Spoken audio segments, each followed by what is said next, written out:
Sydafrika. Vad producerar man för vin inom landet? Bör Sydafrika verkligen kallas nya världen? Och hur ser den gastronomiska kulturen ut?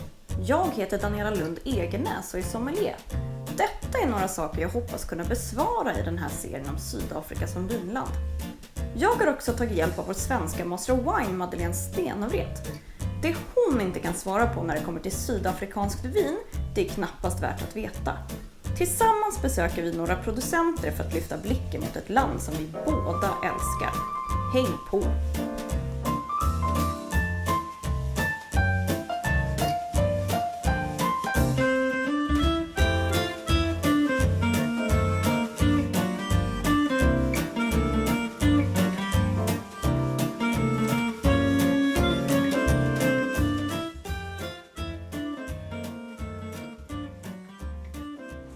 Jag är på besök hos Samantha O'Keefe och Lismore Estate Vineyards i avlägsna Greaton.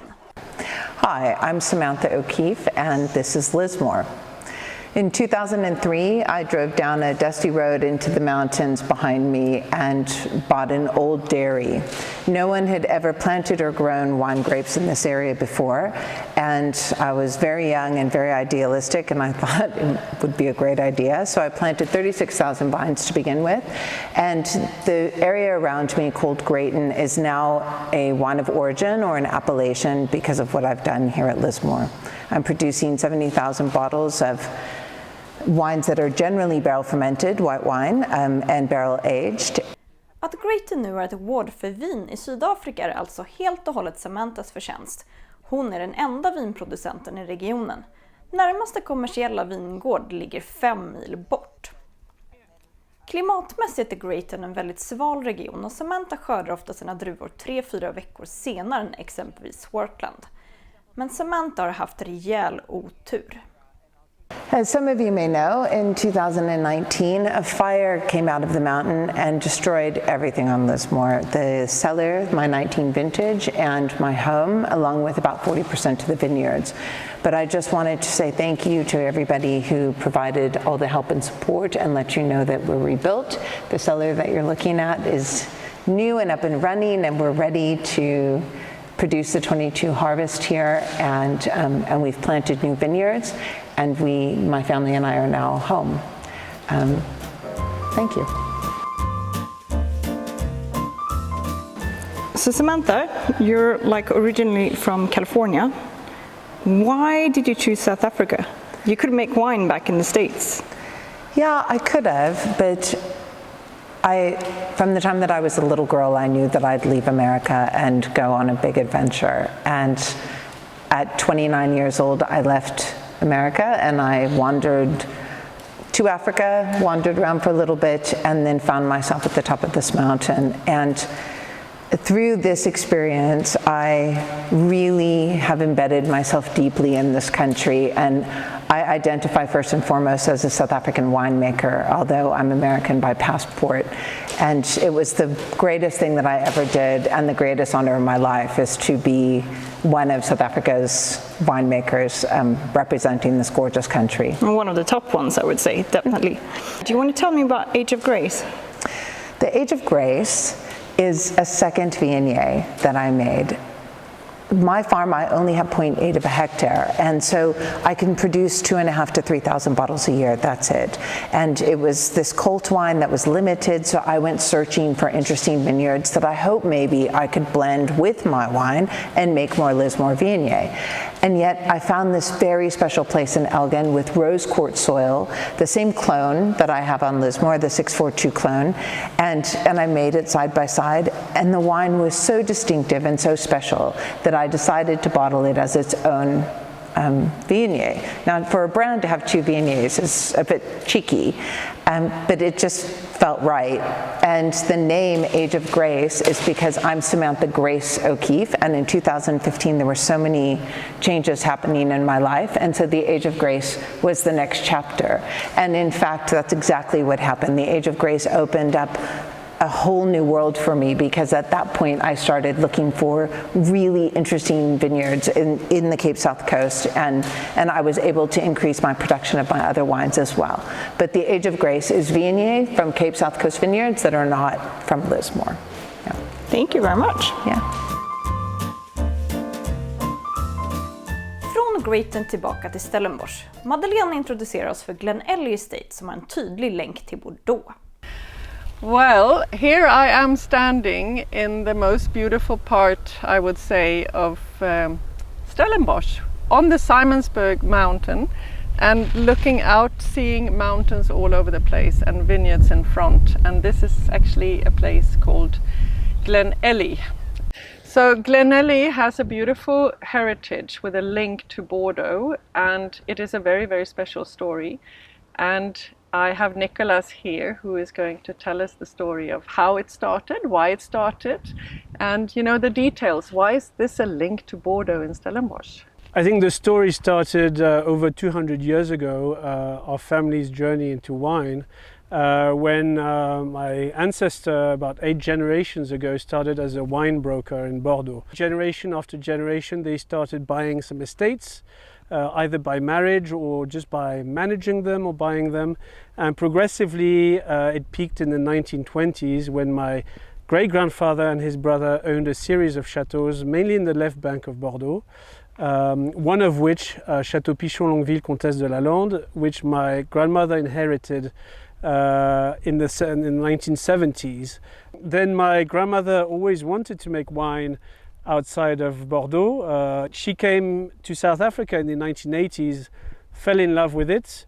10 years later came again, and this is where she fell in love with this place in Stellenbosch, Glenelly Estate, which was at the time a fruit farm, so there was not a single vineyard planted on it. So we're right on the edge of Stellenbosch, and you see all the different mountain ranges which tower above the town of Stellenbosch. The bigger one and most iconic one being the Simonsberg right behind us.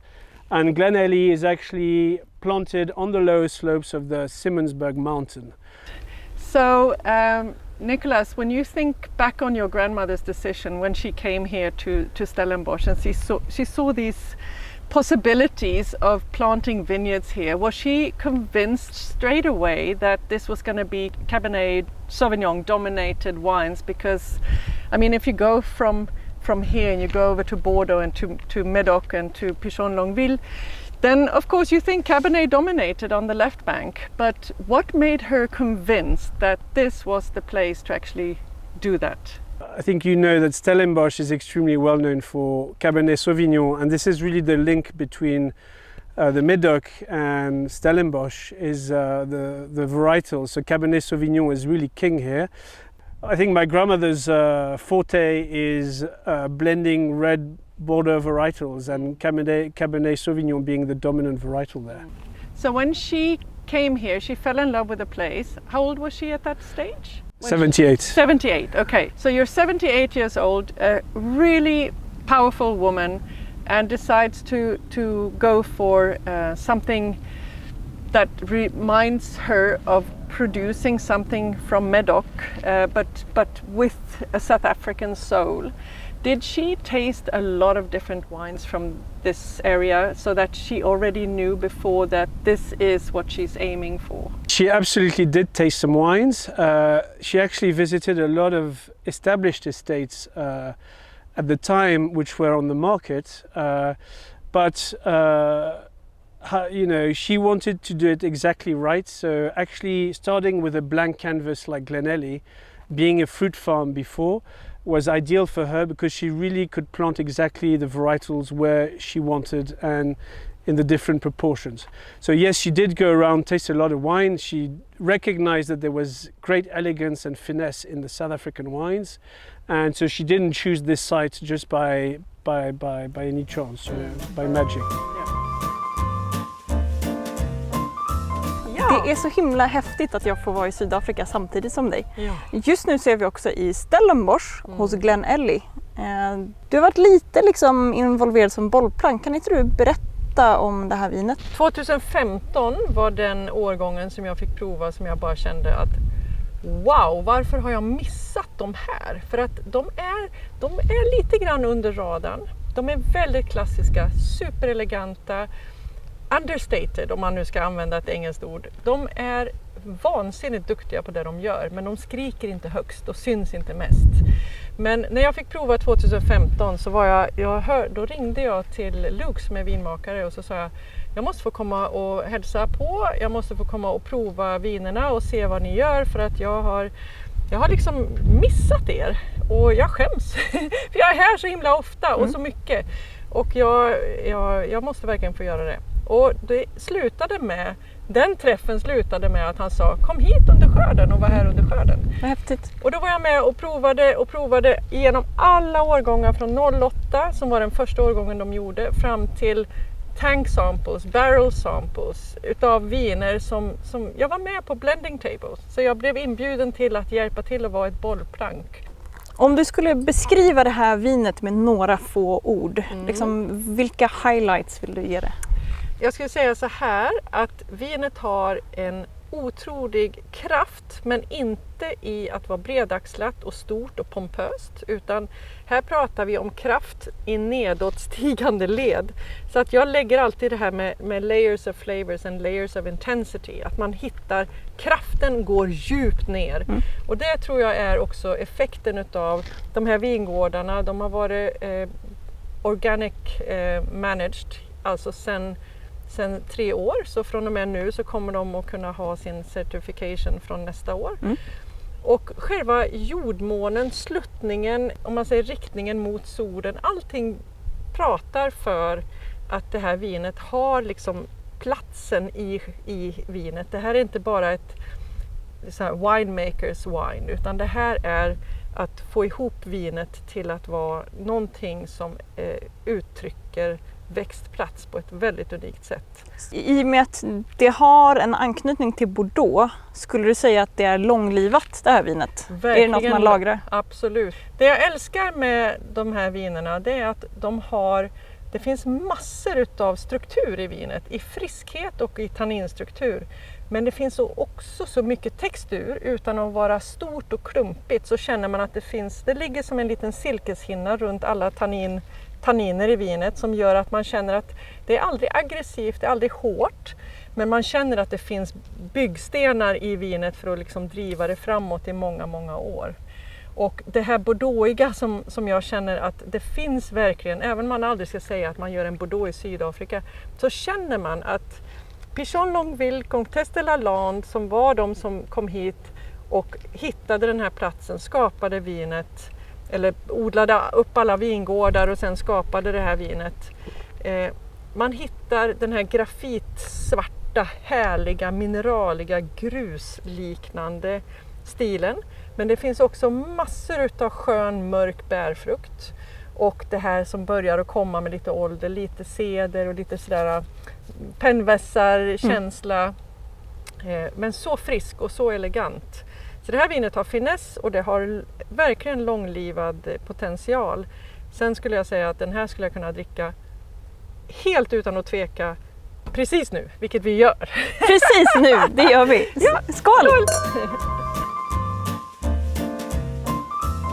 Det som jag tycker är otroligt viktigt för Sydafrika och egentligen för alla länder, det är att stora varumärken eller stora brands som man kallar dem, stora företag som producerar volymer utav väldigt välgjort, prisvärt vin. I alla länder på alla marknader så är det alltid ett stort glapp mellan konsumenten och mellan de som tycker sig veta väldigt mycket om vin, sådana som jag och sådana som är sommelierer och sådana som är riktiga vinälskare. Alltså det är en enorm styrka att ha ett stort varumärke, ett stort brand med stora volymer som kan nå ut till alla människor som köper vin och som kanske inte är såna här nördiga, bara wine geeks överlag. Man kan känna att man litar på varumärket, man litar på företaget, man kan köpa viner på den absolut lägsta, om man säger, prisnivån. Bag-in-box, 3 liters, ja, folk dricker mycket bag-in-box i Sverige. Det är mer än 50% av allt som sägs i Sverige är faktiskt bag-in-box. Och om man kan lita på den kvaliteten, då kan man ju också trade up. Man kan alltså köpa samma varumärke fast i högre kvaliteter och till ett högre pris och veta att man faktiskt kan lita på att värde för pengarna är väldigt stort i alla de olika prisnivåerna. Så om man kan hitta ett varumärke som man känner att man kan lita på och man känner sig bekväm med och man tycker om stilen, så är det oerhört skönt att kunna ta ett kliv upp när man känner att man vill skämma bort sig lite grann. Ta ett sådär, because I'm worth it. Ta nästa steg, kanske på fredagskvällen eller lördagskvällen. Och om man då känner att man är nöjd i det läget, då kan man ta nästa kliv upp när man verkligen vill köpa en present till någon eller man vill verkligen skämma bort sig. Om det nu är födelsedag eller bröllopsdag eller om det bara är att jag behöver det här idag. Jag behöver känna mig viktig. Jag behöver känna mig bortskämd. Så för Sydafrika är det jätteviktigt att ha ett stort varumärke. Företag som kan generera den här tryggheten och kvaliteten i olika prislägen. Och jag tror att om nu sommelierer och journalister och alla wine geeks världen över skulle kunna relatera sig till att vinvärlden kommer behöva de här varumärkena och de här producenterna. Det är jätteviktigt. Det går inte bara att leva på att producera viner på 1000 flaskor eller 250 flaskor eller 10 000 flaskor. Det kan vara viktigt att också ha varumärken som producerar 1 miljon flaskor. Så det är min lilla summering.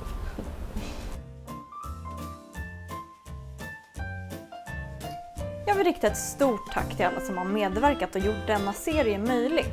Vad nästa äventyr blir, följ Vinkompassen i våra sociala medier så får du se.